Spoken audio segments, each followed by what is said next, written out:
ूरमर्दनम देवकी परमानंदं कृष्णं वंदे जगद्गुरुं प्रिय भगवत बंधुलारा श्री यादगिरी लक्ष्मी नृसिंहस्वामी वाరి యొక్క దివ్య క్షేత్రంలో అత్యంత వైభవపేతంగా కనులార పండుగగా నవాన్నిక బ్రహ్మోత్సవములు శ్రీ పాంచరాత్ర ఆగమ శాస్త్రానుసారంగా అద్భుతంగా నిర్వహించుకోవడం జరుగుతుంది.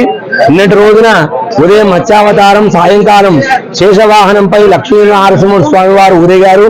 ఈ రోజు ఉదయం విశేషమైనటువంటి బాల ముకుందుడు వటపత్రంలో శయనించినట్టుగా మనందరికి కూడా దర్శనమిచ్చి మనందరినీ కూడా తరింపజేశారు. పదారవిందేన ముఖారవిందం పటస్య పత్రస్య పుటేశయానం బాలం ముకుందం మనసాస్మరామినట్టుగా తన యొక్క చేతుల ద్వారా పాదాన్ని తీసుకొని స్వామివారు తన యొక్క అధరం ముందు ఉంచుకోవడమే మనందరికీ తెలిపినటువంటి అవతారం. స్వామి మనం భక్తులందరం కూడా స్వామి యొక్క పాదాలను ఆశ్రయిస్తాం. ఆ పాదాలలో భక్తులు ఇచ్చినటువంటి సమర్పించినటువంటి ఆ యొక్క నమస్కారం ఎంత మధురంగా ఉంటుందో అని చెప్పేసి స్వామివారు ఈ రోజు మనకు సన్నివేశాన్ని చూపించడమే మనకు అద్భుతమైనటువంటి విశేషం. నా భక్తులే నాకు ప్రీతికరమైన వారు అనేటువంటి చెప్పేటువంటి అవతారమే ఈ బాల ముకుందుడు. అలాగే స్వామిని వేదాలు ఆశ్రయించుంటారు. అలాంటి వేదాలను కూడా పాదాలను ఆశ్రయించుంటాయి కాబట్టి అలాంటి పాదాలే శరణ్యం అని చెప్పి చెప్పడమే భగవంతుని యొక్క మనకు చెప్పినటువంటి యొక్క అవతార విశేషం.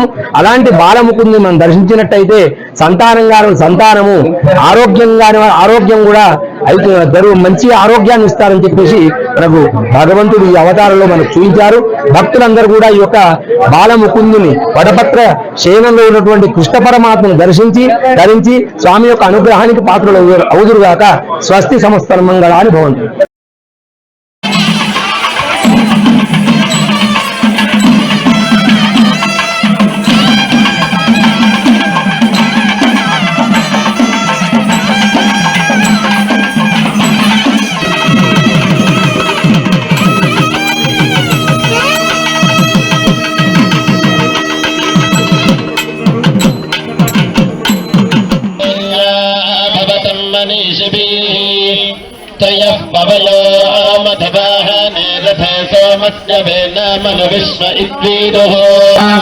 समाने अहं तिरावत्य गोहनातिरत्य यज्ञं मदो नाम मिक्षतम् तस्माजापतीरुषो अस्मिना युवं दोषामर्दनम् देतारो हत्रथम् तस्नो अश्विना दिव्यानि भेषजास्त्रिप्पा